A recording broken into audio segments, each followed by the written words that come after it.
संत कोणाला म्हणायचं तर तितिक्षया कारुणया मैत्र्याच्या अखिल जंतुषु समत्वेन च सर्वात्मा भगवान संप्रसिदती। उगाच भगवा वेश धारण केला म्हणून संत म्हणू नका, उगा फट्ट पडले म्हणून संत म्हणू नका, उगा फेटा घातला म्हणून संत म्हणू नका। संत ओळखायचा असेल तर लक्षण बसतात का ते बघा। शास्त्राचं मत असे, नाही प्रतिज्ञा मात्रेण वस्तुसिद्धी किंतु लक्षण प्रमाणाभ्याम वस्तुसिद्धी। जर एखाद्या वस्तूची व्यक्तीची सिद्धी व्हावी असं वाटत असेल, म्हणजे ती व्यक्ती किंवा वस्तू आपल्याला समजावी उमगावी असं वाटत असेल तर त्याच्या ठिकाणी ते लक्षण दिसतात का याचा धांडोळा घ्यावा आणि मग त्या व्यक्तीची पारख करावी। ऐका, हे शास्त्राचं मत आहे। मग संतांचं लक्षण तरी काय? भागवतात आलेले 2-3 लक्षणं सांगतो पुढे चालतो। संतांची सेवा करायची आहे ना, पण नेमकी संत कशाला म्हणावं हे कळलं पाहिजे। ऐका काय काय लक्षणं सांगितले, ऐका।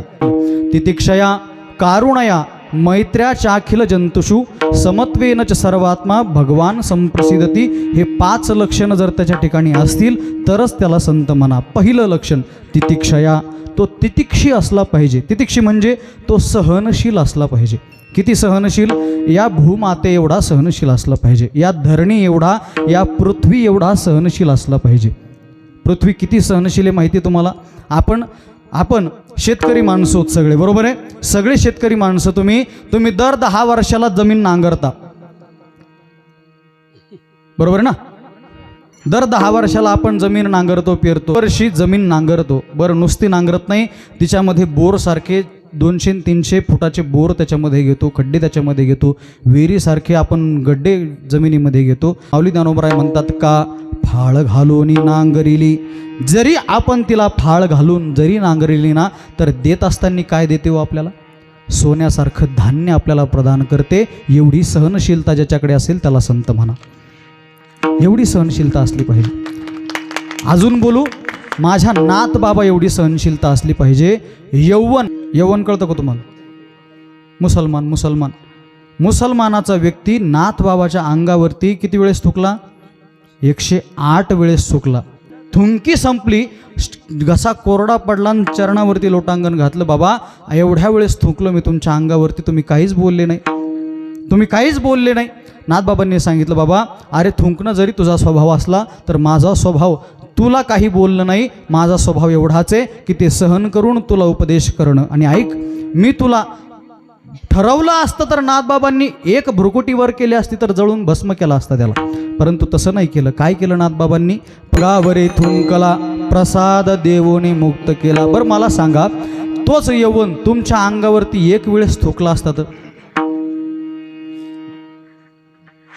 तो, बरं जाऊ द्या यौवनाचं, आपलाच माणूस, बरं जाऊ द्या मुद्दामून होऊनही जाऊ द्या, चुकीनं बसमधून चुकून काय म्हणतो मी, बसमधून चुकून सुद्धा थुकल्यानंतर जर गाडीवाल्याच्या अंगावरती उडाला तर गाडी आडविलो होतो बसला आपण।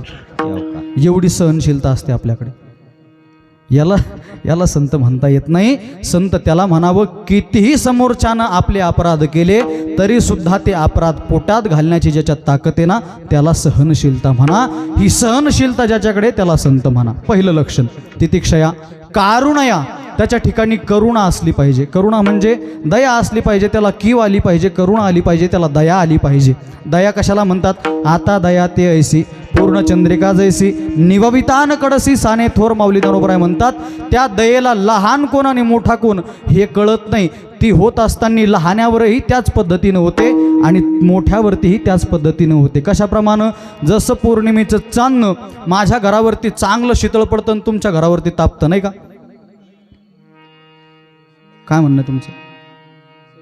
सगळीकडे पौर्णिमेचे चांदणे कसं पडतं? पौर्णिमेचं चांदणं सगळ्यांना शीतल करण्याचं काम करतं। माऊली ज्ञानोबराय म्हणतात निवविता न कडसी साने थोर। तो निवडत करत बसत नाही की हा लहान आहे आणि हा मोठा आहे। तसंच दयेचं सुद्धा स्वरूप हेच आहे, करुणेचं सुद्धा स्वरूप हेच आहे। ती पाहत नाही की हा आपलाय का परकाय, हा मित्र आहे का शत्रू आहे, कुणीही असू द्या।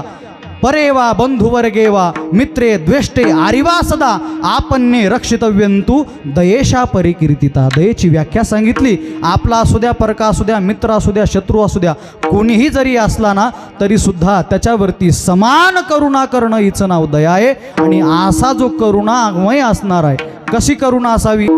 दया करणे जे पुत्रासी तेची दासा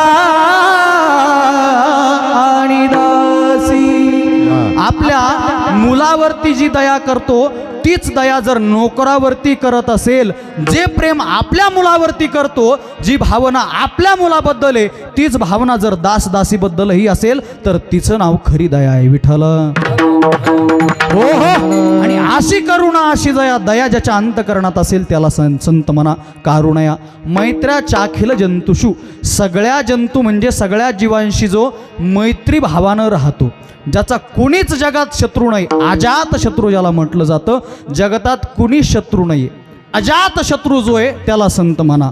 आणि चौथं लक्षण सांगितलं, सगळ्यांच्या ठिकाणी भगवान परमात्म्याला पाहणारा. कोणताच असा नाही, कुत्र्यात सुद्धा माझ्या नामदेवरायांनी कुत्र्यात सुद्धा भगवान परमात्म्याला पाहिलं, माझ्या नाथबाबांनी गाढवात भगवान परमात्म्याला पाहिलं. एवढी लांबून आणलेली कावड गंगासागरचं पाणी घेऊन आले होते, पण ते सुद्धा भगवान परमात्म्याला अर्पण न करता त्या गाढवाला पेऊ घातलं. का तर त्या गाढवात सुद्धा त्यांना देव दिसला. ज्यांना प्रत्येक भूतामध्ये प्रत्येक माणसामध्ये ज्याला देव दिसतो ना त्याला संत म्हणा. हे सगळे लक्षणं ज्याच्या ठिकाणी बसतात ना त्याला संत म्हणा. अशा संताची सेवा करा. विठ्ठल.